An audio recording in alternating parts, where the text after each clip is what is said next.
这个讲座我会用英语给，就是因为我是在美国出生长大的，所以我的中文有一点问题。但是今天的主题是那个 OC test，大家当然有很多兴趣如果我要真正的好好仔细的解释，如果我用英语，那个会变比较清楚。So I'm going to switch to English to discuss today's topic, which is the OC tests analysis. And that's because I grew up in America, and unfortunately my Chinese is not good enough to give a complete clear description of the OC tests characteristics. So hello everybody, nice to see you, or nice to talk to all of you. I guess I should start by maybe briefly making a mention of what kind of background I'm using to go and give this kind of a discussion.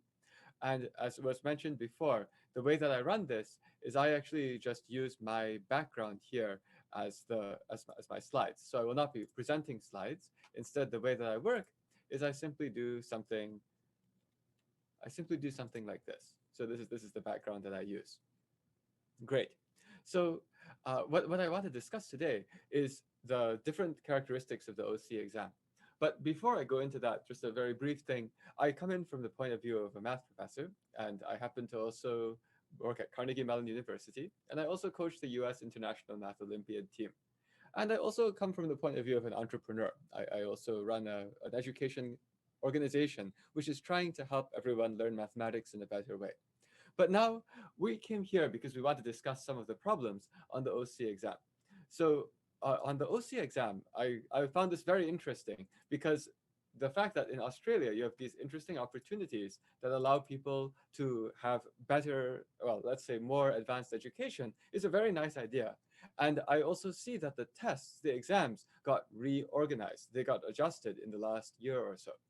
And I looked at the old test and I looked at the new test. And I think the new test is actually a lot better.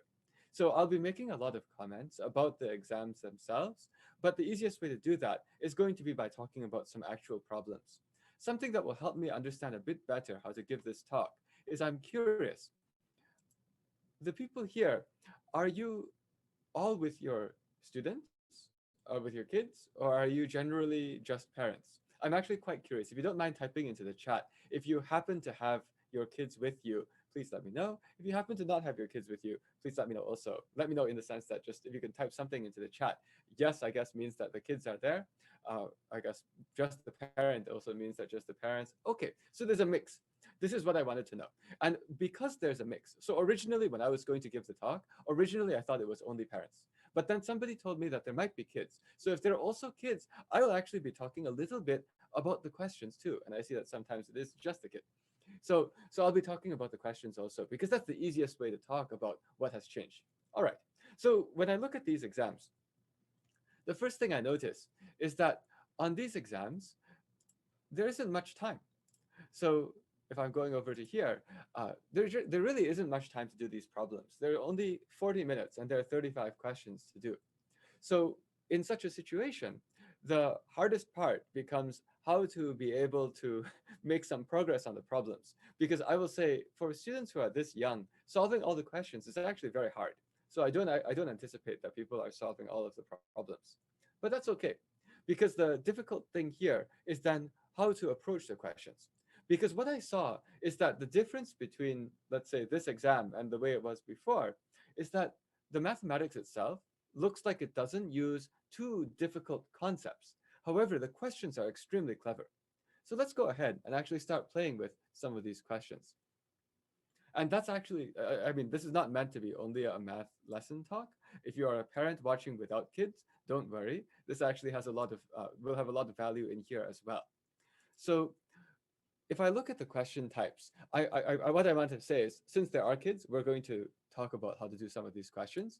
But because I know there are also parents without kids, I also want to spend some time talking about the characteristics of these questions. So I went and pulled 6 questions from the math and 6 questions from the thinking. We might not do all of them, but I just pulled these as interesting examples of what makes the modern OC test. Okay. So this is question number 7. Again, there were, I think, 35 questions or something like that. And it says that there's a person, Hero, and Hero is going to write the numbers 1, 2, 3, 4, 5 once each, and the three numbers in each line have to add to 8. And it's asking what number Hero must write in the middle circle. To me, this is actually a very sophisticated question. This one feels to me like the international middle school level math competition problems. You see, because I think what's interesting is that you can try to do this problem with just trial and error. I have to be able to draw, but you can do this problem with just trial and error because it just involves addition, right? And if you try to do trial and error, well, I guess you can try, they have to add to 8, right? So if I put a 1 and I put a 2, 1 plus 2 is 3, 3 plus 5 is 8. And then, oh wait, actually that was a bad example. Let me suppose I put 1 in the middle. I put a 2 here. 3 plus 5 is 8, okay. And then I have 3 and 4 left. So if I put a 3 here and I put a 4 here, wait, did I do this? Just a second. Oh, I shouldn't have done that. Let me go back. I do want to do the 1 and 2 because I didn't want to solve it too quickly. So if I do 1 and 2, 1 and 2, 1 plus 2, that's 3, 3 plus 5 is 8, right? And then if I try to go and put the 3 and the 4, I would notice, oh no, it got stuck. This is bad. This is bad.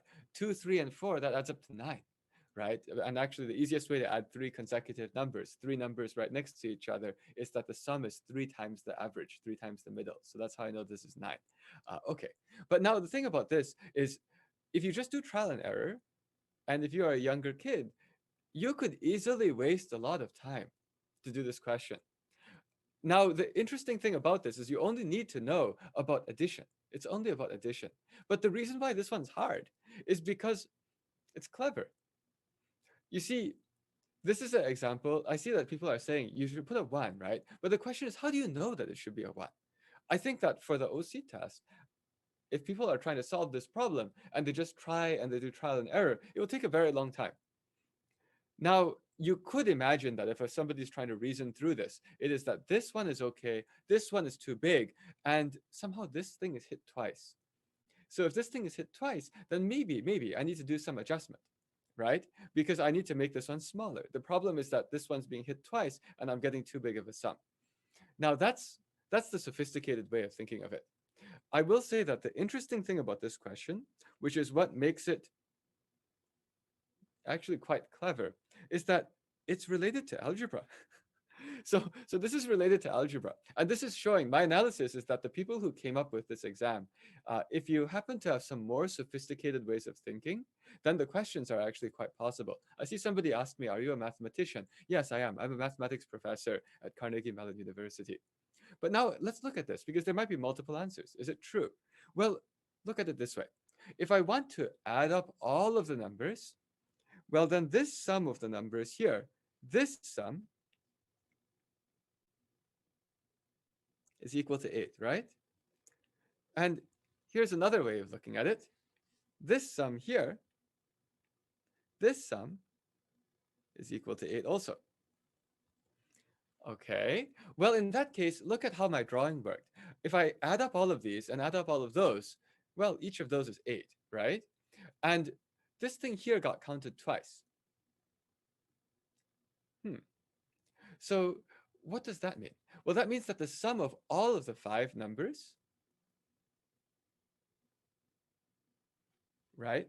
So if I look at this, if I have all of these 5 numbers, what are all the 5 numbers? 1, 2, 3, 4, 5 in some order, right? Well, 1 plus 2 plus 3 plus 4 plus 5, what is that? That's a nice sum. That's a nice sum. So if I wanted to know what is the sum of the 1, 2, 3, 4, 5, look, 1 plus 2 plus 3 plus 4 plus 5. Now that is equal to, many people have done this kind of problem before, but you notice the kind of math I'm using? That's actually why I'm talking about it this way. This is a bunch of numbers in order. You could just add. Yeah, some people said it's 15. Another way is that there's 5 numbers here. It's how many of them there are times the average. And how many of them there are, that's 5. And the average, well, they're all nicely lined up. It's 1, 2, 3, 4, 5. You move by the same amount every time. The average is 3. I see a lot of people are commenting, right? So 5 times 3, that's 15. I want to emphasize the reason I'm talking about this somewhat slowly is because there are also students here of different ages. I'm trying to show how a complicated question can be broken down into simple parts. Okay, so in this case, I have 15 here. All right, now how can I use this? If I have this is 8 and this is 8, well, 8 plus 8 is 16, right? So it should be that the sum of everything is 16. Wait a second. Why is there a disagreement? How can it be that this is 16 and this is 15? Well, it's because you double counted that one. That's how you know this is 1. Did that make sense? So effectively, this is a really, really clever question. It's that somehow that adds up to 8, that adds up to 8, and you double counted this one. And so since you double counted this one, that tells you that the sum of everything is 16, and that means 16 is equal to the original 15 plus again whatever was there. That's what I want to emphasize. So the answer is 16, which is supposed to be the same 15, which is the sum of everything once, plus the middle, because you got the middle a second time. That's what's going on here. Okay, I did this question very slowly to emphasize that the problem can be done in one way, trial and error, and in another way, which is to go and use something really, really clever. I think this is really hard, actually. This is question number 7. Now, the reason I did this is because I went through the questions in order. When I say this is okay, let me be clear. It's not really hard because if you think very cleverly about math and you're used to it, you look at this and you say, I love it. This is like a very simple numbers, 1, 2, 3, 4, 5. It's actually a question I like very much. But I view this as something which you would be best at if you also already had started to learn how to think about mathematics, not just doing like standard stuff.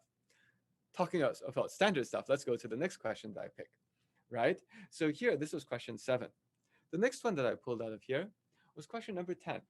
Now, I thought it's interesting because 10 is bigger than 7. This is a later question. It says a wire of length 80 centimeters is made into a rectangle. 2 sides of the rectangle are 10 centimeters long. All of the wire is used. What is the length of one of the longer sides of the rectangle? Wait a second. So this is just a rectangle, right? And the rectangle is wire of length 80 centimeters. 2 sides are 10 centimeters each. To me, this is actually a lot easier. To me, this question, you see, it uses some geometry, I guess, which is why I think people might have put this to be a harder question. But honestly, it's not that hard because once you understand that a rectangle has twice of each length, twice of the length plus twice of the width, adding to 80, it's not that bad at all. You see, because for this kind of a question, you just need to know how to find these two numbers so that the sum of all of them is 80. Yeah, I'll give you a shortcut.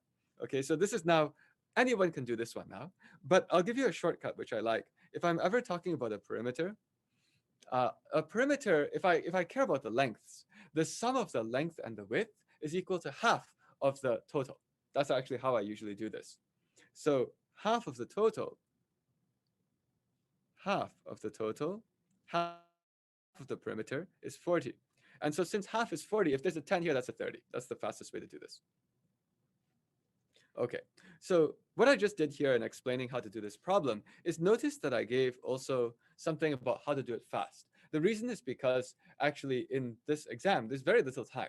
So the reason I thought the previous question was hard is if you only have about 1 minute to solve it, how would you think of something like that? Well, it is natural if you're used to looking at a question and thinking creatively.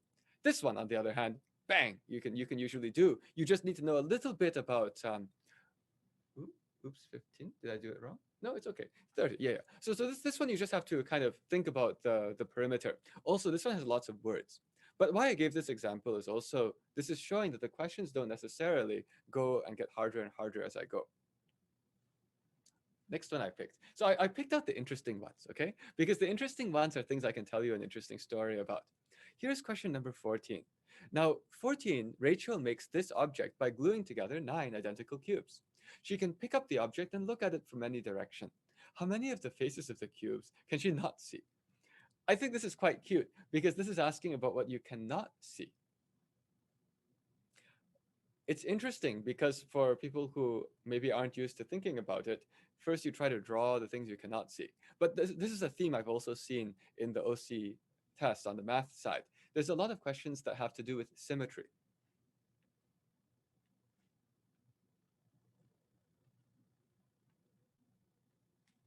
Now, symmetry is interesting. Symmetry is interesting because you can think about things from the other side as well. Okay, so if you imagine that I'm looking at it right here, right, I can pick up this object. I have to think about it looking from all different sides, right? And if you look at the picture, this is spatial reasoning. You can look at it from any direction. Well, from the other side, you're going to see all of this as well. So in that case, which faces can you not see? Well, there's two ways to try to solve this thing. One way is to try to solve this by counting things. Okay, actually, there's a whole lot of different ways to solve this one. But one way is to count things. Another way is to try to subtract. Now, let me try to go and do this in a way which is I guess the first way you could try to analyze this thing, which is that when can you not see a face? You cannot see a face when you have glued together some other face on it. Well, where are those? Well, those happen to be over here, and also over here, and over here. Does that make sense? I mean, the point is that we happen to have, and when I draw this, I mean like really all those faces, okay? And that's because when you glued this thing together, you squashed those faces. Well, in that case, I see that there's 4 of these lines that I've drawn.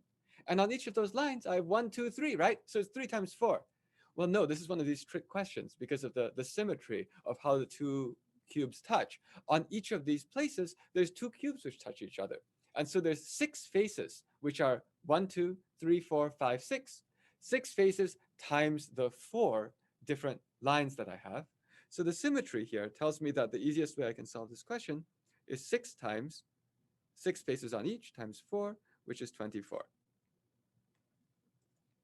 Okay, now that's one way of doing it. Another way of doing this kind of a question, which is why this is an interesting problem, multiple ways to check your answer. Yes, it's 24. The other way you can do this question is you can say, well, how many faces are there all together? You can also do this where you say the number of faces is the total minus the number you can see. I squash can and see together just so it looks like it's one word. Okay, but what's the number of total faces? Well, the number of total faces, that's going to be equal to, there are 9 cubes times 6 faces on each, and then I minus, how many can I see? Well, I can just see. I see 9 here, plus 6 plus 6. 9 plus 6 is 15, but there's the front and the back, in the sense that I can see the stuff here, and also if I stood on the other side of the camera, I could see the other side.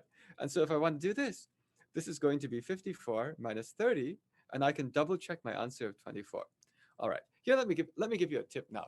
On a question like this, what makes this hard is it's very easy to count wrong. Notice that it had been very easy to accidentally say 3 times 4 is 12 and be wrong. But once you do the question in 2 different ways, you can do it. And that's the advice I'm going to give. Actually, for this exam, this is a 40 minutes, 35 questions. And in the United States, we have these in our math competitions. And oftentimes, if you are very creative and you can look at things in different ways, you can double check your answer. And these are such different ways of solving the problem that if they match, it has to be right. Notice, because this is by adding, this is by counting up, this is by counting down. And so if the 2 actually match, it has to be right. Okay, so these are the math. You can tell I actually enjoy math problems a lot. Let me make just a few more comments about some more math problems because we wanted to talk about analysis of this exam, right? And I also want to respect not everyone here has their kids with them. So not every parent really wants to just watch me do all the math problems. On the other hand, I wanted to choose these very carefully to show you some glimpses of how it can go from very clever to things that are quite standard to things that are, doable just by being careful. This one is actually also very standard. It's somehow question 23. So to me, I'm used to exams that get harder and harder and harder as you go. Doesn't look like it's the case here.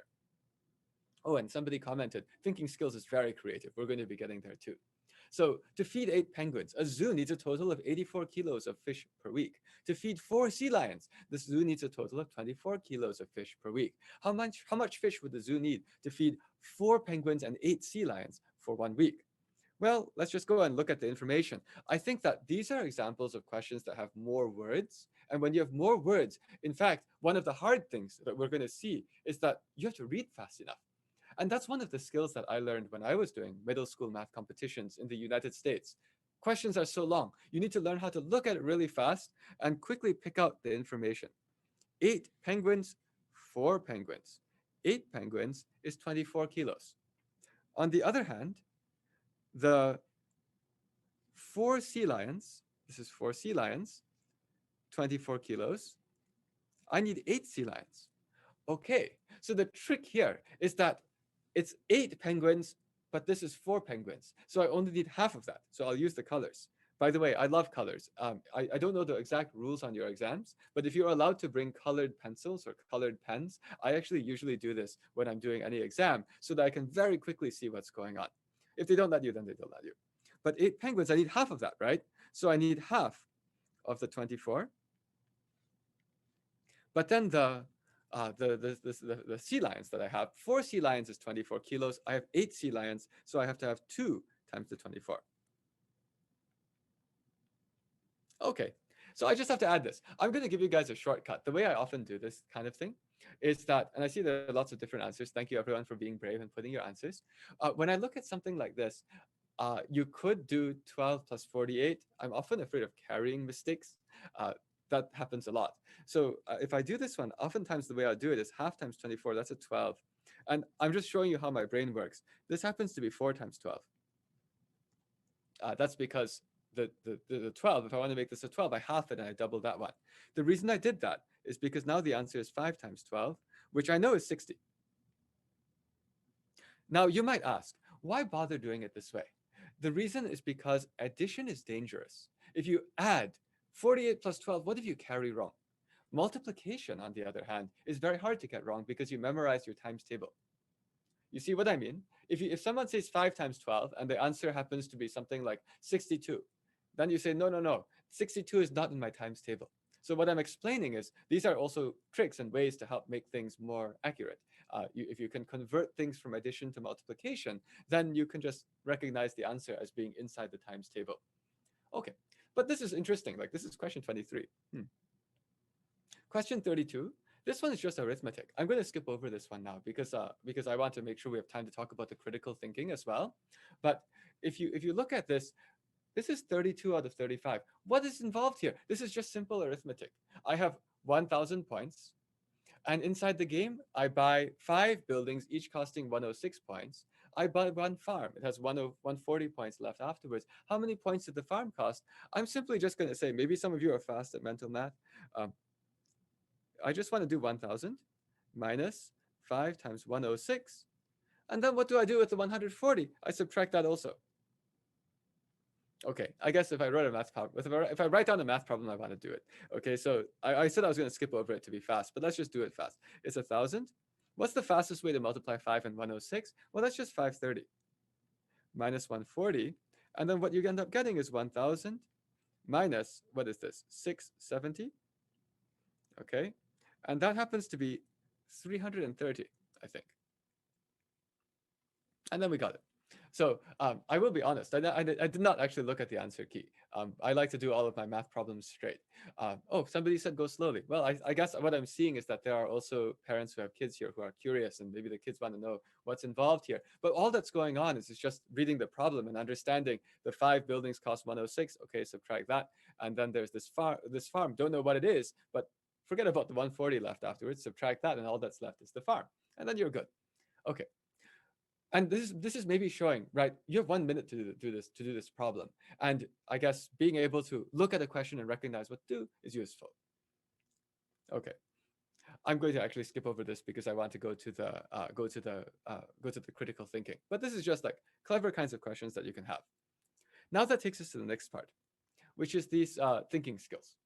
And the thinking skills, I saw that there's 30 minutes, 30 questions, and there's no computation to do here. So if you don't have to do any computation, surely it should be easier, right? Because you don't have to do any math. Well, we'll find out soon. So suddenly, I see tons of words. And what I'm going to say is, in order to do well on the critical thinking, on the thinking skills, it's really a reading skills test. It's that you need to read really, really fast, get all your information in, and think at the same time. Wow. Okay. So this, and if you're a parent looking at this, it's a wall of text. And the hard part is digesting down what's going on. So I would say that the best way to get good at these kinds of things is actually to play with I mean, I recommend these secondary school grades in America, grades 6 through 8 type math competitions. By doing those kinds of things, you learn how to read fast, and that will help you a lot on this test. Ironically, it's actually this test that you need to be able to read and think fast. All right, next year I need to choose 4 subjects to study. I have to choose one subject from each of the following lists. I know that I want to study English, history, and science. Which one of the following can I not choose as my final subject? Okay. Now, in a problem like this, let me first start by saying a general comment before we go into the problem, because people wanted to know how did this thing, how is this different from the general ability exams from before? Now, I looked at the general ability exams from before. Those are kind of funny. There were questions about like finding the pattern, find the sequence, and it looked to me like those were exams for which if you had never had any training, you have a disadvantage compared to if you have training. I see people are putting the answer. Good for you. I don't know how you guys are so fast. It actually took me a minute to figure this one out. But I'm just going to explain the general difference between the exams first. In this new one, basically every question, if I looked at it, I could understand the problem and I could actually have some way of solving the problem. If I looked at the old general ability exams, there were some that I actually just didn't even see the pattern myself. It seemed strange. It was like,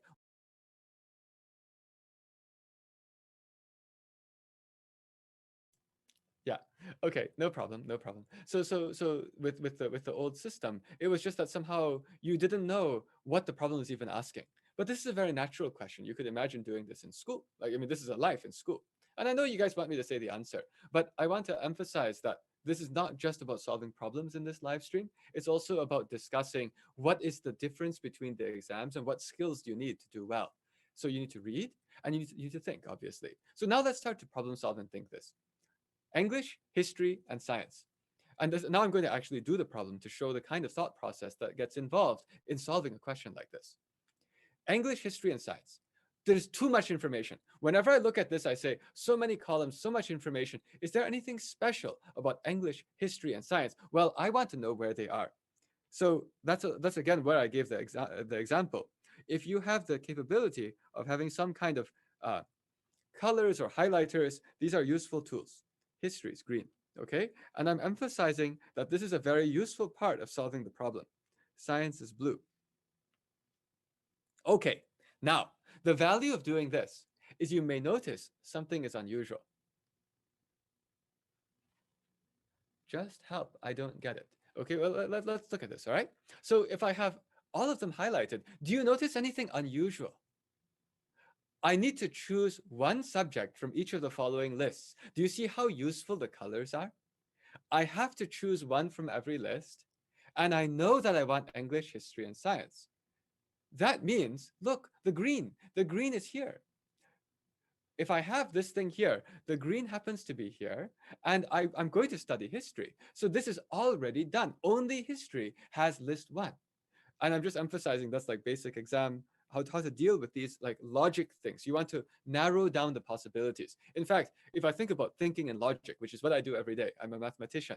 What you always want to do is you want to say, oh, too much information. How can I reduce the information to be less complicated? Well, I need to pick one from every list. And I know that I want to study history. History is only in that list, so I'm done. So now I'm going to say the problem is the same as if there's no history to worry about and there's no list 1. Okay, that's actually the first principle of logic. And people were asking, what kind of skills do you need to do well in thinking? Well, you need to know how to remove the things that you don't need. And so once I see that I know I want to study history and history is only in list 1, then the way I satisfy list 1 is I take history from list 1, done. Now, this particular problem happens to be where you now have these other 3. Now I have 3 lists and I have 2 subjects. And now it's like, which can I not choose? Well, interesting thing here is what's interesting about these things. Arts. Arts is actually only in list 1. Oh, I think we're done. I mean, well, first of all, not that we're done. We need to check the answer. So we choose history, right? So we can only do it here. And now you cannot choose arts. This is exactly how you solve this problem, right? Because look at this arts here. How would I ever be able to take arts? Arts only lives in list 1. So in that case, no, arts is not going to work because I already satisfied list 1. Done. The answer is arts. Now, if you want to check this thing properly, you also will want to go and see, could it be geography? Well, yes, because look, if I took geography, I could take the geography from list 3 and then take the yellow one from 2 and the blue one from 4. Colors are wonderful. If health, could I take health? Well, here's health. If I took health in list 2, let's go and take the yellow from 3 and the blue from 4. Done. And if I took PE, I take PE in list 4, take the yellow from 2 and the blue from 3. Done. This is how you check your answer. Always check your answer like this. Okay, somebody asked me to explain more specifically. I'm not sure if this, oh, some people say they don't get it. All right, well, in that case, let me go and dwell on this one more bit, because this is actually what makes the thinking skills hard, right? How did this work? This is a 2 steps of deduction. But the first thing was very useful. It was color coding. Now, what I saw is I want to study the history. Since I want to study the history, and I also need to choose one subject from each list, history only lives in list 1. That's it. So the history that I take is from the list 1. Now I have satisfied list 1. I don't need to take anything else from list 1. Anything. Or rather, nothing else from list 1 is going to help me solve my problem. Well, unfortunately, arts is only in list 1. So in that case, since arts is only in list 1, arts is the one that I can't use to solve my problem because I already got something from list 1. It's history. Now, if you notice, I'm going to actually right here put something general. You notice that I went and saw in the comments that people said they're confused and wanted to explain more slowly. This is the difference that I've seen between how many people do cramming for exams, studying for exams, and learning how to think. For people who are used to a teacher to just say, see this kind of problem, this is how you do it. Now you can go practice a bunch of them, do 10 of them the same. What I've just done for that kind of student is very hard. Because that kind of student is only used to saying, show me exactly how to do it so that I can do it with different numbers and solve. That's not how I teach. I can't bring myself to teach that way. I think that is actually the wrong way to learn. Because then the moment you give something like this, which is all based on logic, then the student says, oh no, I haven't seen a problem like this before. I don't know what to do. And then even when I go and give the when I give the explanation, once you give the explanation, then that student also says, I don't get it. Just show me what to do and I'll put the numbers in and I'll solve it. That kind of student will do very poorly on this kind of exam. I'm just looking at the different comments as we go. Yeah, so I'm just emphasizing, whenever I see someone says they don't get it with this kind of explanation, well, then we can always digest it and dig it down deeper. But the easiest way to learn how to be able to think about these is to learn the math in the first place, where you actually are thinking about everything, all of the logic as we go. Okay, let's go to another puzzle. Next one. And this is just showing you my font size had to change because everything became so many different words. Okay, so now this says only those students, the question number 5, only those students who attend the meeting at lunchtime today will be allowed to go on the excursion to the museum next week. Mia says, Jaden is going to the meeting today, so he'll definitely be able to go on the excursion.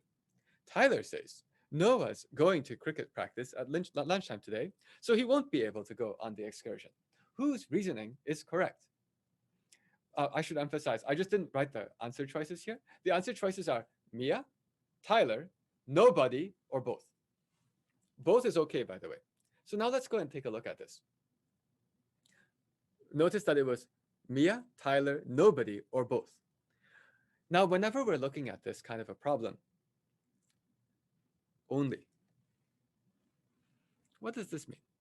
So we have this only, and only those students who attend the meeting at lunchtime today will be allowed to go to the excursion to the museum next week.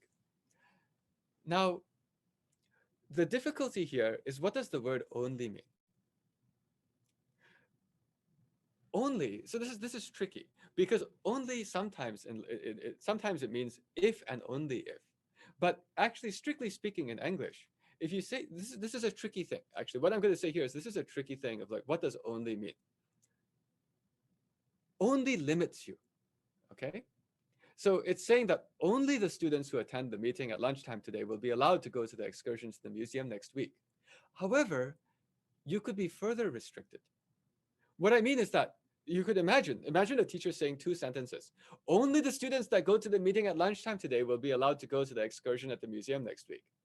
And then the teacher can also say, Only the students who have perfect score on the exam will be allowed to go on the excursion to the museum next week. You can say both statements, right? You can only, and then you can only again. So now this is tricky, because if somebody is going to the meeting today, is that enough? Does that mean that they will definitely be able to go on the excursion? Notice what I've just said here about the only can be repeated by an only. This is why it's a tricky problem, right? Because just because somebody put a restriction, didn't say when Jaden was going to the meeting. Well, I mean, that is true. It's also clear that this one, maybe you could say this one didn't say you're going to the meeting at lunchtime. That was not clear either. But the important thing is that this only is restricting, and you can only again. So there's a problem with the only and the definitely, right? Because what I'm emphasizing here is just because you went to the meeting, even if that was the lunchtime meeting, that doesn't definitely make you able to go on the excursion. The only reduces further. So actually what that means is that it's Tyler, because Tyler, unfortunately, he's not going to the meeting. I'm assuming from the reading of this that cricket practice is not the meeting. So you go to cricket practice. In that case, what it means is that he's not going to the meeting. If he's not going to the meeting, oh, well, then definitely he's out. Yes, and people said there's only a chance, right? So Tyler is actually the answer. The answer is Tyler is the only one who's right, because if you're doing something else, then you won't be able to go to the excursion, because the only just restricts you only more. Now, this kind of talking, I will say that for young kids, if you're learning mathematics just by doing a lot of practice problems where the teacher said, when you see two numbers, you add them like this is actually quite hard. That's sad for Noah. Yes, that is sad for Noah. Unless Noah prefers cricket practice to the excursion, could be possible too. But I'm just really emphasizing, for people who are learning mathematics and practicing for exams in ways where they want the teacher just to show them how to do it and repeat, this exam is going to be very hard for those students. That's why I like this exam. Because the old exam I saw had things like patterns, and you could just see that if you just train people to go and practice those pattern things, then somehow they will have some advantage. And that doesn't mean that they're any better at thinking or any better at logic. But these are the ways that, this is the way I teach. I just simply use this kind of way of teaching by thinking. Oh, I love math, my favorite subject. Thank you very much for making that comment. Next problem. Okay, what is this? So this is now totally different flavor. In fact, all of these, other people like math too. So all of these different kinds of questions have different flavors. So for example, this is that Archie, Bo, and Carter are standing in a row. If Archie is standing to the right of Bo and Carter is to the left of Archie, which one of the following statements must be true? Well, let's find out. I love the fact that they're A, B, and C. Okay, so at least they were nice to us. And I'm just gonna write A, B, and C. And Archie is to the right of Bo. This is how I do every question like this. See this? Archie is to the right of Bo. I leave a bunch of space. I don't know where I'm gonna stick the C. And now C is to the left of A. Oh, C is to the left of A. What does that mean? So that means C is somewhere here. I am leaving it down here because it's two possibilities. This is what logic is about, right? So C is to the left of A, and now which has to be true? Is Bo furthest to the right? Oh no, absolutely not. No, Bo is not furthest to the right. Is Carter definitely furthest to the left? No, because I could put Carter here. Is Archie definitely in the middle? No, actually Archie is definitely not in the middle because C is over here. Is Archie furthest to the right? Yes, yes. So that's it. Okay, so that's how these questions work.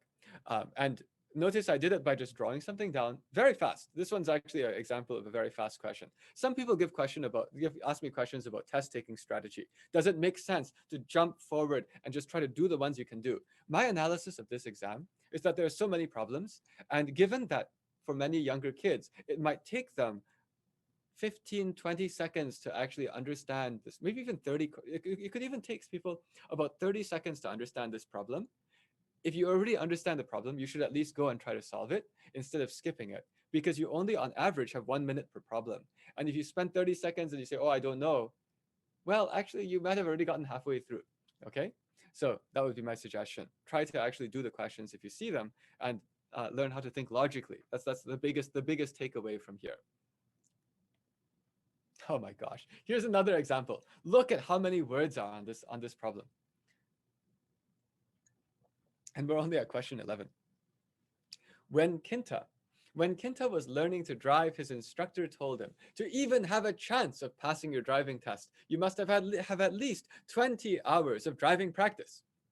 If Kinta's instructor is correct, which of these statements will be true? Okay. Basically, if you see this, it's just like, these are just lots of words with a little bit of deviation from each. All right? And you just have to understand the logic here. It says, to even had a chance of passing, you must have had at least 20 hours. Okay. All of the learner drivers who have had 20 hours will pass the test. No, that's bad. And here what I'm going to do is I'm going to highlight the things that are bad. That's the thing that's bad. You can't have it that all of them who had it passed, because it says to even have a chance, you must have the 20 hours. Again, I want to emphasize that this sentence I even just said, in order to learn how to do problems of that type, it is ideal if all of the math learning you're doing at the elementary school time is in this way. This exam and the math exam are both solved by learning how to think in the right way. Next is that none of the learner drivers who have had less than 20 hours of practice will pass their test. This is actually okay.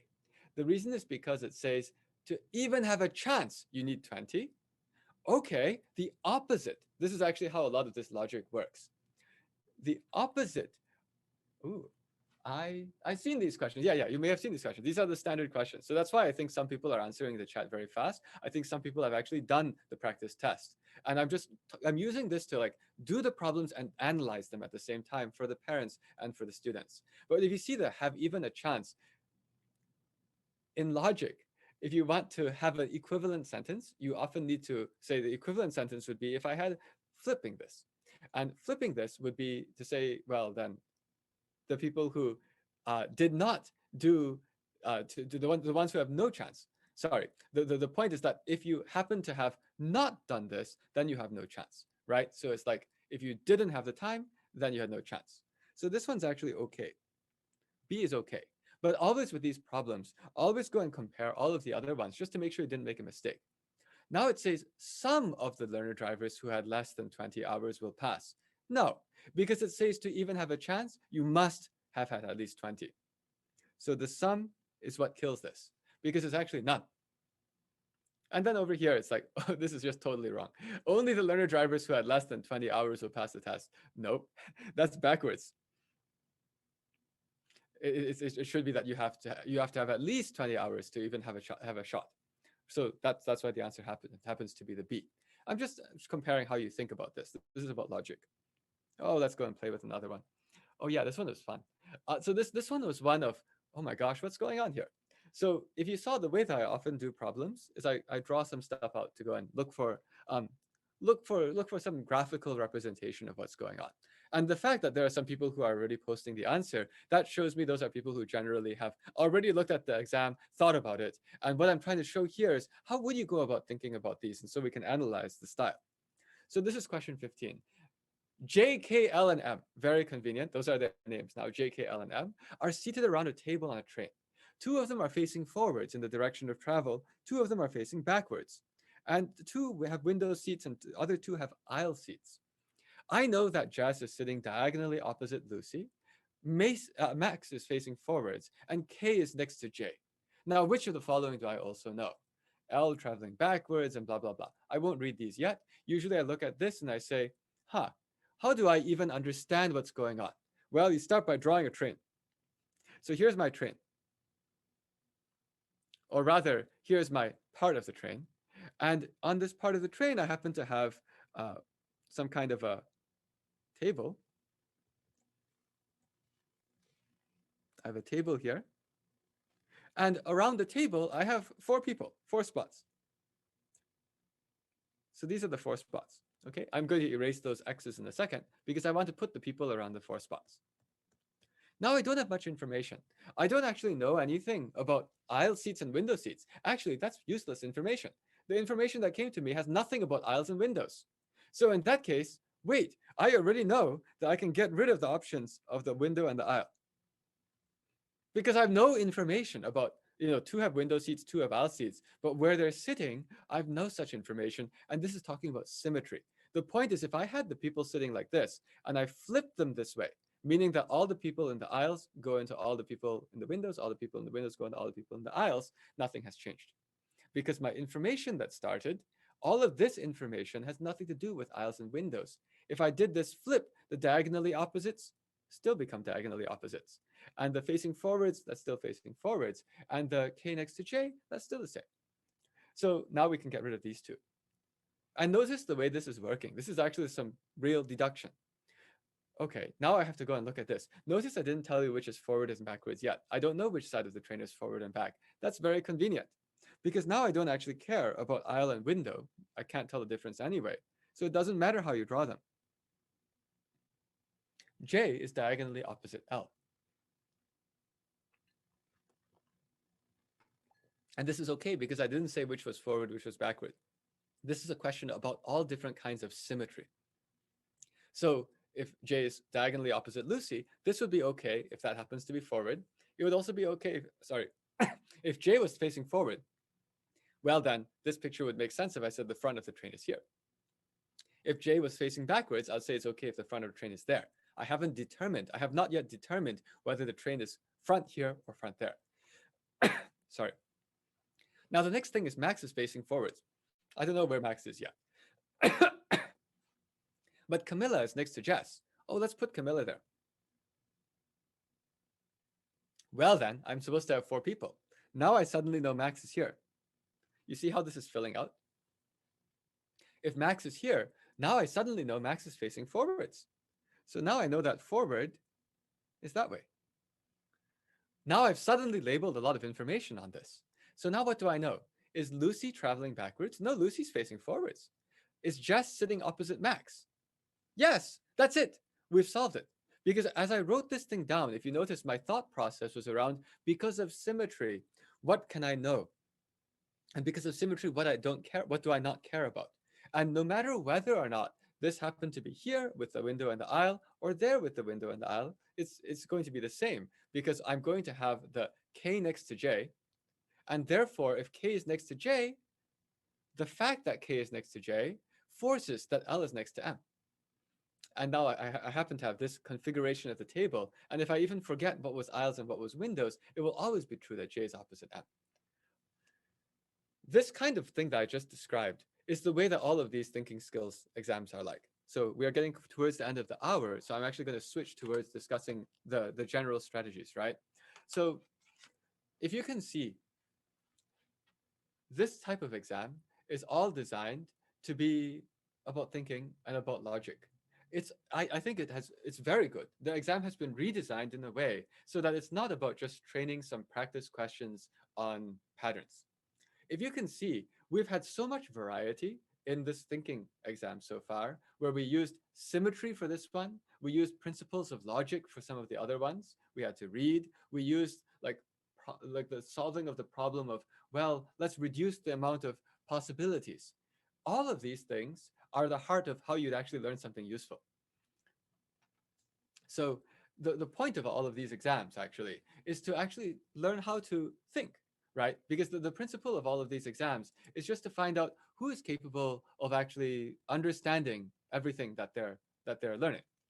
And so I want to emphasize, a lot of times people go and ask, well, then what can you do to try to prepare for these kinds of exams? So hopefully there are still parents who are watching, because I know that parents were expecting to get an analysis of the exams. My way of analyzing an exam is to actually go and dig deep into a problem and show you what's inside.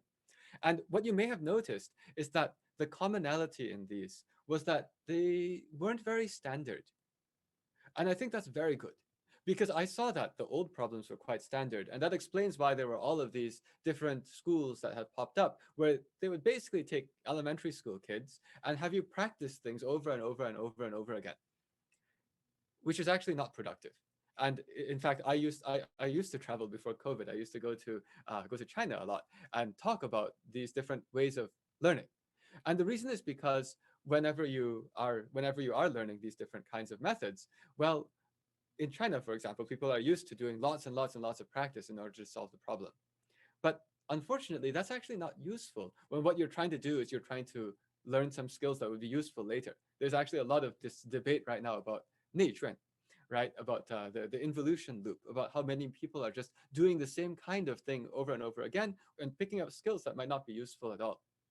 Now, when I saw that the Australian government redid their exams to have this kind of a style instead, now that's great because these skills, everything that we've done in the math and in the critical thinking, these are actually useful for later. If you can do this, you can reason about all kinds of things. You can invent great things in the world. So that's actually very useful. Okay, so now we know that they're good. Well, in that case, how do you go about getting a strategy in order to solve these? So if I think about strategy, the principle of strategy is to go and say, can I think of some way to actually build all of these skills? Well, the best way to build these skills, in my opinion, is that whenever you're learning anything, even from a younger age, you're thinking about the harder problems and you're already trying to learn how to think. This is actually how we taught our own kids. Well, my wife taught our kids. I only teach other people's kids. But I also am a parent. We have 3 kids, and our oldest is in high school already. Our youngest is 7 years old. But whenever we're teaching, or my wife is teaching the kids, the general idea is always, can we find things that will make you have to think? Now, what does it mean to have to think? Even if you're doing some problem which is about arithmetic, you can think about arithmetic. I'll give you one example. So, for example, at some point, I heard my wife asking one of our kids, what is 4 times 6? This is like younger. This is when they were even learning just multiplication. And it took about half a minute to get an answer. And half a minute came back and the answer was 24. And my wife asked, why? Why is it 24? Notice that this is not the way most people learn math. Most people would just say 4 6 2 4, right? Just memorize it. Don't have to think. But the reason it took half a minute is because our daughter was thinking. And then our daughter gave the answer that, well, if I had to do 4 times 6, 4 is 2 times 2. So I actually needed to take 6 and double it again. And so the first doubling, that's 6 plus 6, I know that's 12. Then I had to do 12 plus 12. And the 12 plus 12, you just did, like there was a 10 and a 10. You had to double the 10 and double the 2. That gave you 24. When I heard this, I was actually very happy. Because memorizing 6 times 4 is 24. What have you gained? Nothing. And in fact, at this point, our daughter does know that 6 times 4 is 24 and can do it fast. However, what they were developing is this core thinking of like, because this, then that. Now, along those lines, people have also asked me things like, well, is there any way that you could teach this sort of information? And for that, I will say briefly about what we actually do, because that's actually why I went through all of the effort to create these sorts of lessons. I actually also see that the way that my drawing screen works, I actually remove part of the screen because that's actually how I'm able to show you more. It irritates me. I'm a perfectionist, so I just pulled that piece off. But in any case, when we talk about how you go and teach, I'll tell you a little bit about how I architected the courses. And in particular, I'm saying this because I'm actually telling you the secrets. If you want to make your own course yourself, or if you want to teach your kids yourself with the same way, you can use all of the methods that we've used. So this happens to be this daily challenge with Po Shen Lo, which was what we're happy to partner with Australian Elite Education on. And on this particular course series, the way we designed the whole thing is that every moment is thinking. In fact, what you've just seen me do of like discussing of like why this, why that, that is what you should be doing when you're learning. Elementary school kids, it is more useful to be always thinking on everything, like why this, why that. And furthermore, if you have noticed, I'd never like to just say, here's how you do it. So I'm telling you a general teaching methodology, which again, this is what we do, but this is what you can do yourself also if you're going to teach your own kids. Or if you're looking for other courses, I would strongly recommend you find the ones with the same property. What we did is we said, oh, let's change the way that we do all education. Instead of showing you how to do a problem and having you practice 10 of them, instead, what we do is we just always give you a problem where I know that you haven't learned how to do the problem yet. I actually designed these questions so that you get a question and you don't know how to do it. But that's okay, because you're encouraged to go and think about it. 1 minute later, a hint comes. The hint might say something like, oh, you know what? why don't you try to think about using the Pythagorean theorem? Or in this younger audience, it's like, why don't you try to think about fractions instead of decimals? Okay, but that's just a hint. And 1 minute after that, while you think, 1 minute after that, a bigger hint comes, and it says, oh, by the way, the decimal 1.25, that is 5/4. But that might be a key part of this problem. Oh, but keep thinking. And only 1 more minute after that, then there's a discussion, which is, okay, let me explain how this works. Discussion in the sense of, now let's actually explain to you, here is how this problem works. But the hope, by the way, is that in the problem you don't know how to do, followed by 2 hints with 3 solid minutes of you thinking before the teacher says anything about how the problem is actually solved. By doing this, the student just learns how to think. And then the discussion comes, and it's like you find out that, oh, there's all these different ways to do the problem because the problems were carefully picked. Every question was picked just the same way you see when I went over the exam here. I went and picked the interesting problems that I can use to tell you interesting ways to think. And so the point is, my philosophy is, if you're going to learn something, if you're going to spend the time learning, what you should do as a student is you should be able to think all the time. And then finally, when the teacher talks, the teacher should be showing how this question was so carefully picked that you accidentally learned all these other tricks, all these other methods at the same time. Sort of like what you just saw here. Now, that's what we do. This is the daily challenge. But I went and talked about how it's done because honestly, anyone can do it. And I just hope that the people who are running math lessons or teaching centers will use this technique. I have not found that many people who use it, but as I give these talks, quite possibly people will start to do it. And then if you do that, you will suddenly find that both the mathematical reasoning and the thinking skills tests become significantly easier, because that's all this is. The point is, what New South Wales did is they found out that people were just using standard test-taking preparation strategy to try to do their exams, which defeats the purpose. And so they went and worked with the Cambridge folks and found out a way that you can make people able to make it possible to find out, who actually knows how to think. And that's the real skill that's worth measuring. All right, well, that's my analysis of the exams. I'm happy to move to the second part of this entire session, which is the QA.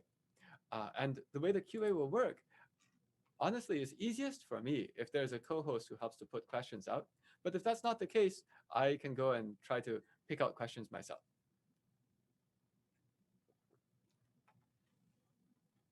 All right, so do the hosts have any preference on how I run this?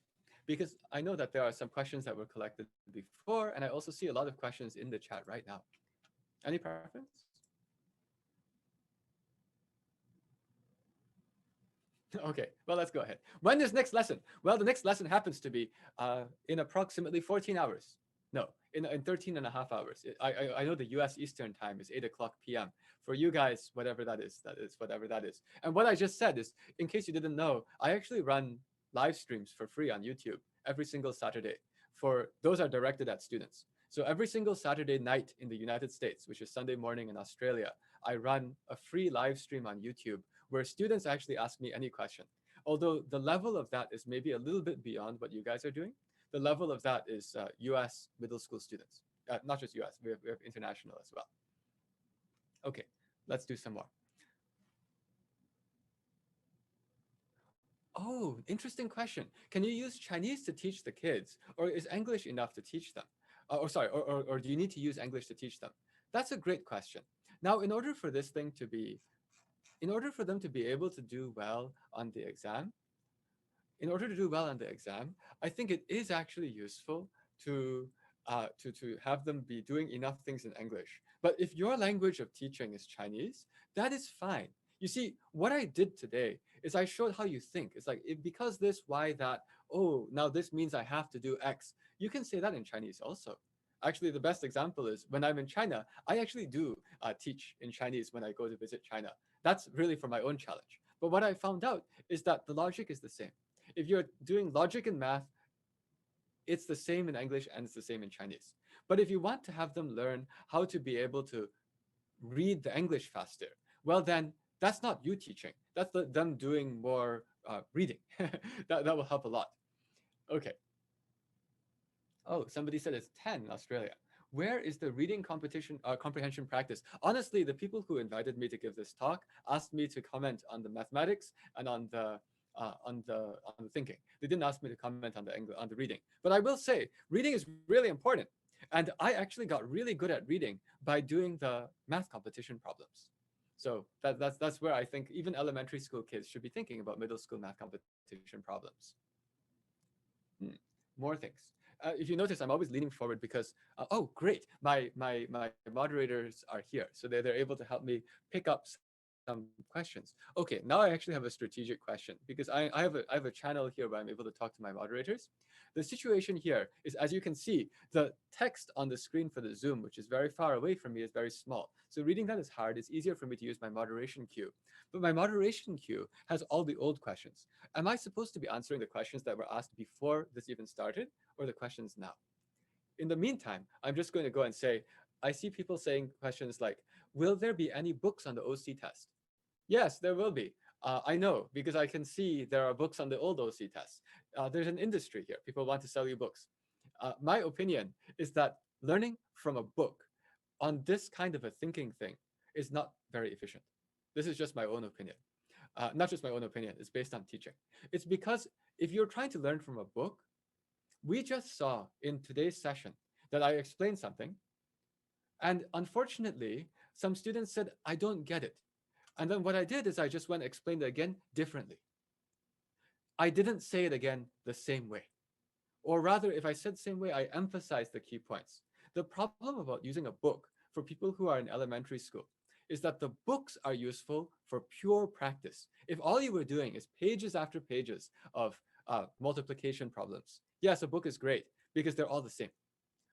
But if you're actually trying to learn how to think, now actually it's useful to have some kind of human explanation, preferably with different ways, also preferably with ways that capture your attention.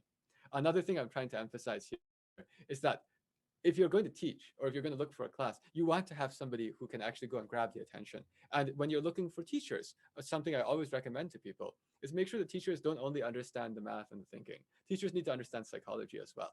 And I also actually teach teachers. I run sessions for teachers in New York City. That's part of a big program that they have. And one thing that I explain is, in fact, teaching is more than just the content. Acting classes are useful. I personally have taken acting classes for over a year in order to be able to learn how to do that. And so the point is, these are all things you don't get in a book. Inside a book, you're not going to be able to get these things. And unfortunately, a student might just gloss over the book and they might not even be able to think about what just happened. Oh, lots of questions have appeared. Yeah, again, this is about books. Are there books recommended to develop these skills, like books for this kind of thinking? I really, really think that the best way to develop these kinds of thinking is just through videos. Videos or an in-person class where you're actually able to have a human walking a person through the thinking, especially if they happen to be an elementary school child.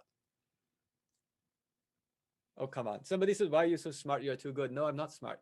It's just that I think. I actually want to emphasize one thing here. The smart that we all are used to is just the ability to think. I know this because I teach at Carnegie Mellon University. We also get students sometimes who have the old-fashioned way of learning. But once they go through the thinking way, they suddenly transform into smart also. The real difference is that smart people seem to know what to do. You know how I know what to do? It's only because I have practiced looking at things that I have no idea what to do, and then I do them by figuring it out. Oh, at this point, I should probably tell you, I hadn't done these problems before. I just gave you this class. I hadn't done the problems before. But what I'm showing you is that if you're just used to thinking, you can look at any situation and take it apart, right? And so the important thing here is that we want everyone to learn how to be used to looking at things they don't know what to do and then figure them out, as opposed to just practicing pages and pages of arithmetic. If you can tell, pages and pages of arithmetic will get you nowhere on this, like nowhere.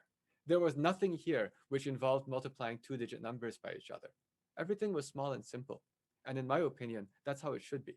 Because I actually strongly believe that having elementary school kids just practice multiplication, I think that's a complete waste of time. That's not what our kids did either. But the right thing to do is to spend all your time just thinking about stuff. And then later, you'll be able to do multiplication because you did enough of the problems. But then you'll actually be able to solve and think about real things. Wow, lots and lots of questions are here. What's the main difference between the old OC test and the new one? The new one's much better because, as I've said before, the old one is the one that you can prepare for just by practicing stuff over and over again. That's stupid. The new one is the one that you can't just practice stuff over and over again, and you instead have to have a completely new way of teaching and a completely new way of learning, which actually aligns with what you should be doing, which is learning how to think. So in my opinion, if you were just like practicing and practicing, you could do well in the old OC test. That won't work as well for the new one. Okay, somebody asked, do you think learning the Singapore math is useful for the OC? Not really. Again, because the point is like, if you look at a standard curriculums are just about practicing and practicing and practicing.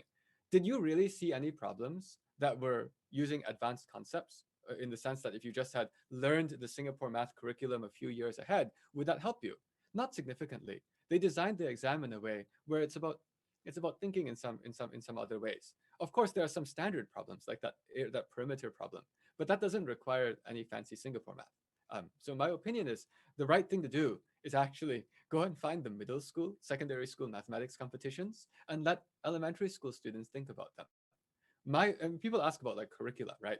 My curriculum that I recommend to everyone, and this is not like my class, this is just like how you would make a curriculum, is you find the secondary school grades 6 through 8 math competition problems, and you learn how to do those at as early an age as possible. If you figure out how to do those slowly at an early age, then you suddenly can think about all kinds of things. And that is exactly what we did with our kids. We skipped over all of the boring, repeating multiplication of fractions, adding fractions. They just know how to do it. They can do it correct, sort of. And then we jump straight into these really hard questions that you have to think about. And you spend years there. That is actually the optimal strategy. Oh, people ask, what is my channel? Oh, so if you know my name, I'm Po Shen Lo. If you search my name on Google, you'll get to my website. If you get to my website, there's all the stuff I do. Then you can find out what I actually do. I happen to be a math professor. I do a bunch of different things. So if you just search for me on Google, you'll find out what is the actual bunch of stuff I do, which is, by the way, not only teaching. I actually also do research. Actually, recently, over the last year, I also invented a completely new way to fight disease. That one you will probably hear more about later as the world starts to notice. But I mean, if you find this, you can see on my website, there's some link to live streams. You go there, you'll find these. They're free.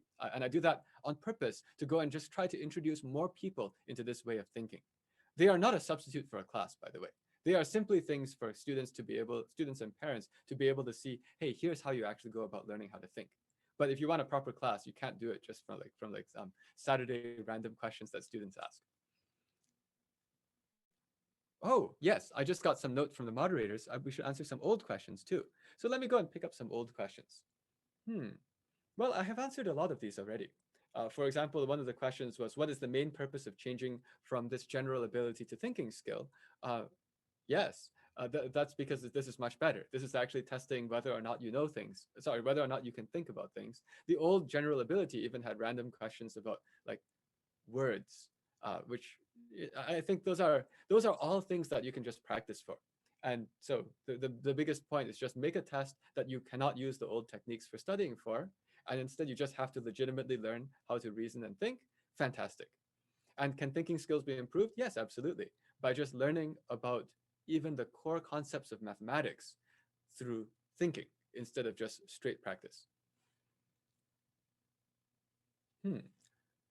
What principles of logic are required to understand in order to tackle these thinking skills questions? Well, you just saw them.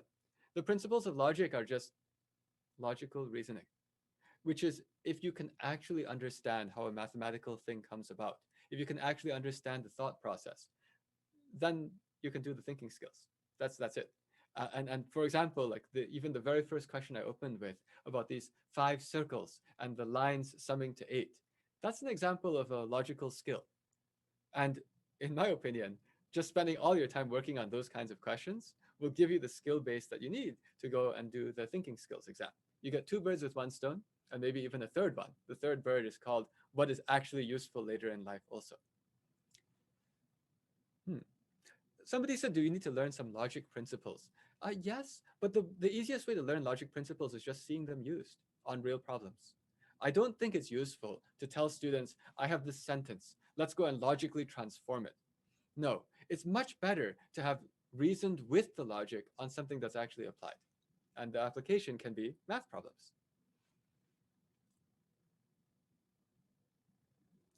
Oh, neat. Somebody said, does chess help to think? Yes, it does. But I don't think that you need to become really, really good at chess to be able to help to think. Let me tell you my chess level. I know how to move the pieces. I know how to play a game where I kind of try to think about what the other person might do. I don't know any fancy openings. If I start and if I'm the white player, I take the pawn above the king and I move it 2 spaces. I don't know anything else. And if the other player moves the pawn in front of the bishop by 2 spaces, I say, oh no, you already know. That means you probably already know all these fancy openings and you've memorized stuff. So you have an advantage over me because you've spent your time memorizing how to play chess. And I never bothered. So that's my example. It's just, I don't think that memorizing chess techniques to play chess is useful for this general thinking. It's useful for playing chess. And if you like doing it, good for you. Go ahead, keep doing it. But if you're trying to use chess to build thinking, don't go too far. Just simply learn how to think, learn how to play, learn how to see that, oh my gosh, moving that piece is just a bad idea because because I did this, this happened. And why couldn't I have anticipated that? That's really useful. What day does the next lesson start? Well, for me, these like the free math YouTube things, it will be tomorrow for you. It's later tonight for me, and every week. Now, if you're asking about my other lessons, the daily challenge lessons, those daily challenge lessons, they start whenever you want. They're just run on the internet.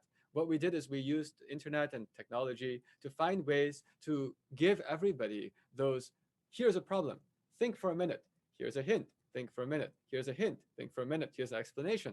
All of that is automated on a computer. And so that's how we can teach people in Australia and in the US. It's whenever you want. And in my opinion, actually, that's where education is headed. The reason is because if you want to give everyone the chance to think, this is something we also noticed. We actually noticed that there are a lot of people who take the class who maybe weren't that confident before. Because if you take a class with lots of other people, sometimes you just feel stupid because there's somebody answering the question all the time. But what we found out is if you just have it where it's you and the lesson, and you get to be the one who gets so proud that, 3 minutes later you figured it out before I explain it, then it's your win. So anyway, the answer is whenever you want. Will there be algebra-based questions in the OC tests? I looked through this. I saw one algebra-ish question, which was just like, it used a triangle instead of an X, but it was pretty simple. It was like 64, I forgot the number, some number minus a triangle equals something plus a something.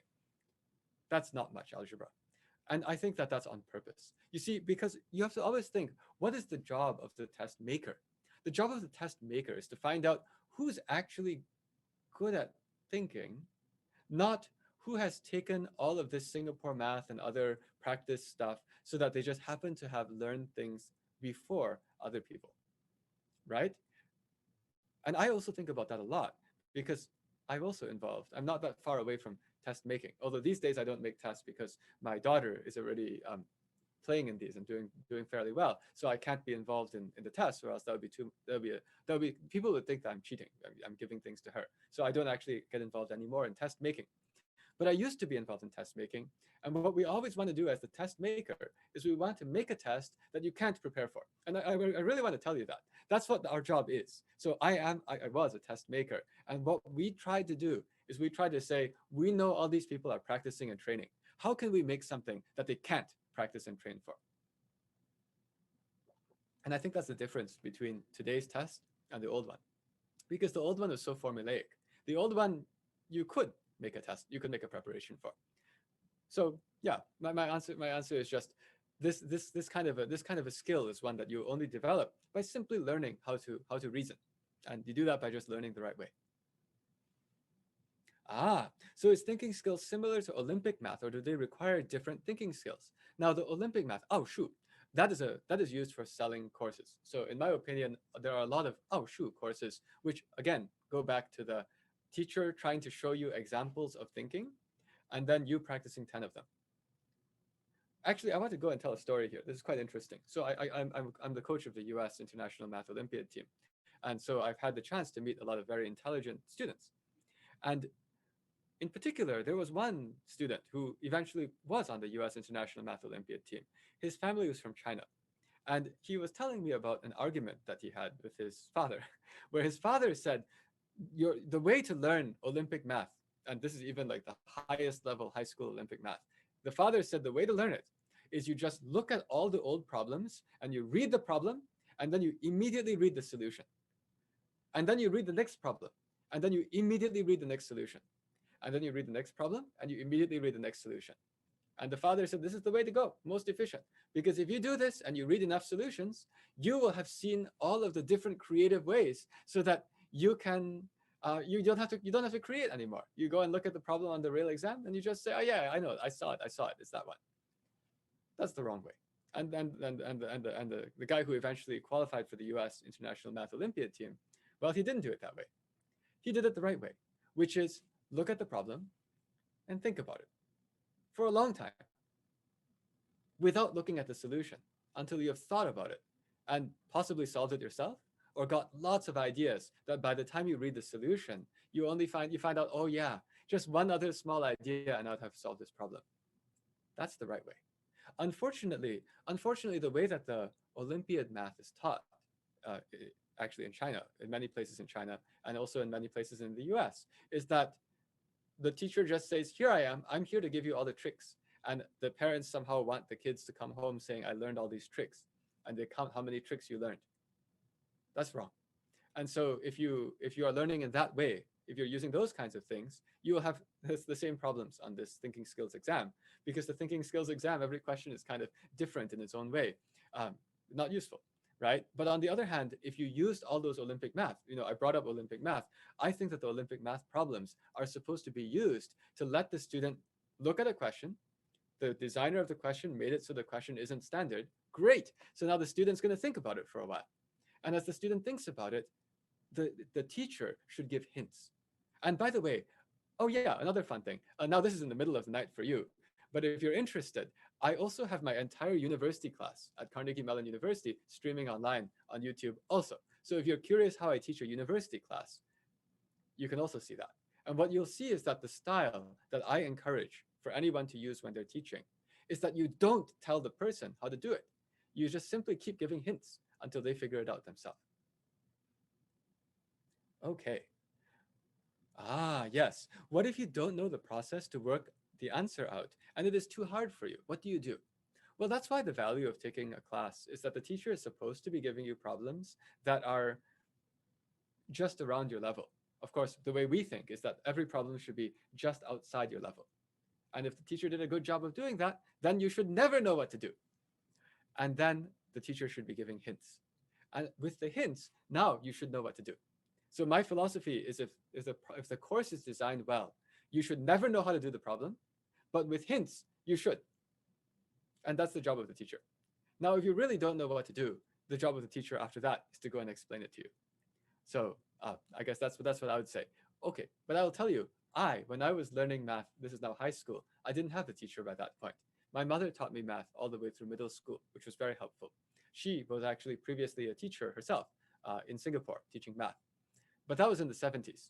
So that's not the current Singapore math. That's very, very old-fashioned type, where you just practice problems and you practice and practice and practice. But when I was in high school, the way that I learned was indeed by looking at hard things that I didn't know how to solve and just thinking about them. Just like the example I gave of the high school student who was arguing with his father on the best way to learn how to think. By the way, that person went on, I think he became a PhD student at Stanford eventually. So he did quite well. Oh yeah, and of course he was also on the International Math Olympiad team for the US, which is also very hard. Haha, I love it. Are you smarter or is Eddie Wu smarter? Here's what I'm going to say to that. Eddie Wu is an extremely, extremely modest person. He goes and says he's not smart. Actually, I went to Australia a year ago, and the first person that I went to go and arrange to meet, the pre-arranged meeting, the first meeting was with Eddie. I wanted to see what Eddie was like in real life. And here's what I'm going to tell you: he's an extremely special person, very good communicator, very good person. He wants to help people. And he's very humble. He tells everyone he's not smart. That's false. I talked to him. He's brilliant. He's brilliant. And if he ever tells you he's not smart, he's just trying to help everyone feel good and get into the system. So that's what I'll say. Is he smarter? Well, I don't know. We didn't go and do some kind of a test to go and compare. But I will tell you that despite what he tells you on TV, he's a genius. Other things. Oh, somebody asked, what age is suitable for daily challenge course? For us, as soon as you know what a fraction is and can start to add them, well, not start to, you should be able to add the fractions. We have something called module 1. We actually would recommend if you are learning about, if you're learning about fractions, about decimals, about percents, about ratios, those kinds of things are quite common that appear maybe in like the harder OC questions. There are some questions that are about ratio, but more generally, those are all the things that just teach you how to think. So we generally recommend that. It depends on the age depends on the place you're growing up. Because if you, for example, live in a part of the United States where the people don't do as many math things, well, the age might be 12 years old. But if you happen to live in, say, San Francisco, the age might happen to be 9 years old or 8 years old. It just depends on what the atmosphere and the environment is. So it looks like something has just happened. Okay, well, no, something happened to flip the screen. I think that might be a signal that we have only 5 more minutes left. Okay. Somebody asked, how would you coach kids to manage time in the thinking skills exam? 1 minute per question is very challenging. Yes, it is. So what I do is I would say, just spend more time learning to think, because then all these things will be more natural. You can see the way I was talking about everything. For me, it's very natural to think about the onlys and the ifs and the whatevers. Actually, whatever is not a word there. But if you're just used to it, used to logic, then everything on the OC exam will be a lot faster. The people who are just stunned when they look at the OC thinking exam, those are stunned because they just don't know how to even start the problem. And actually, I think that's an important point. I think that it's very easy for people to do poorly on the OC thinking exam because they will just look at the question and they just don't know. And they say, my teacher didn't show me this one. I don't remember. But they already spent 30 seconds reading the problem. And then they don't get it. Then they go next one. And they say, oh no, I don't know how to do this either. And eventually all they do is they just do the formulaic logic questions, the ones that look like the ones that people might have prepared for. Like, if I see this logical statement, what can I do? You won't get a very high score that way. And in fact, you'll just get stunned and stunned and stunned. That's why my opinion is you want to help young kids as early age as possible to learn to look at something, say, I don't know, and say, I'm not scared. I need to figure it out. And that's exactly why my philosophy was, let's go and find ways to make classes where the entire experience of the class is that you, the student, have the job of figuring out what to do, and you have no idea how to start. That's what you need for the thinking skills. And then at that point, you get more used to it. Now the time management part, there's a second piece. You can learn that it's possible to do things quickly. You see, there's a difference here. Notice that the way I said it is, a lot of people will look at the problem and say, I don't know how to start. I don't know what to do. I won't be able to do anything. Now it's not even a question of doing it faster for those people because they can't even do it. But on the other hand, once you already are used to thinking things through, the more of that you do, the faster your brain gets at trying to reason, right? And so ultimately, I guess now I'm going back on myself and saying, well, there is one thing to practice. It's how to reason about new things. But you see, that's the funny thing. What I say is the only thing worth practicing is practice thinking about things that you have no idea how to start, and do that as much as you can. And every time you do something, go for the ones that are non-standard. Oh yeah, you saw me. When I showed you that math problem, which was just like 1,000 minus 5 times what? 5 times 106 minus whatever the other number was. I said, this is so uninteresting because it's just routine. And that just shows you how I approach. The only interesting things to do are to go and keep focusing on things you don't know, unfamiliar things. And the only reason I put that question there was just to show you that those questions exist on the exam. But in my opinion, they're a complete waste of time. Okay. Wow. One more question. Okay. Let's go and do this very practical question.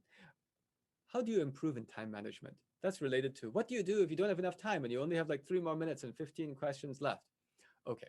So time management, it's just thinking again. Okay, so the time management, it gets better if you're just used to thinking, and then you go and say, well, in the following situation, I should allocate my time differently. And the better someone is at thinking, the better they are at making their own time management. For example, when you look at a problem, if you're very good at thinking and this like metacognition, or just like thinking about strategy, then you know what to do when you see a problem and you say, I really don't see a way to make progress. And I sense that there are enough questions on this exam that I can do. So then maybe I should actually skip. That's time management for you. Because time management is like, I'm looking at the question, when do I actually give up on the problem? And also, this is something which comes from thinking. It's like, if I do the exam, I get the feel for the flavor of the exam very quickly of, is it like a lot of these routine things or non-routine things? And it's just useful to have the ability to step outside and make your own strategies. I strongly believe that success is not just a question of hard work. It's hard work and good strategy. And thinking gives you that. And the good strategy is related to time management. And if you have only 3 minutes left and 15 questions to go, what I'd say is, well, okay, if you want a straight strategy, I would say you would probably be better off if in the last 15 seconds you guessed on all the rest. But until then, you focus, you nail. You focus, you get as many complete questions as you can. Don't jump. If you jump, it can be difficult. Although if you can quickly scan and say, oh, that one looks like one I can do, bang, hit that. But when you say, I want to target, you target it and you try to actually push through. 30 seconds on something is a wasted 30 seconds if all you did is read the question. So aim a target, read it, think it, solve it. Maybe you solve one. Maybe you solve two. And then in your last like 15 seconds or so, bubble all the rest of the answers with just like all A. And the reason is because there's no penalty for wrong answers. So you're better off just answering something. Although I don't recommend that as your way of getting points. The way to get points is to learn how to think. All right. Well, I hope that this was somewhat interesting for you guys. It was interesting for me because I got a chance to go and understand more about your exams. And now I have very deep appreciation for your exam makers because they have actually created an exam that is very hard to just purely practice for. And that is how it should be.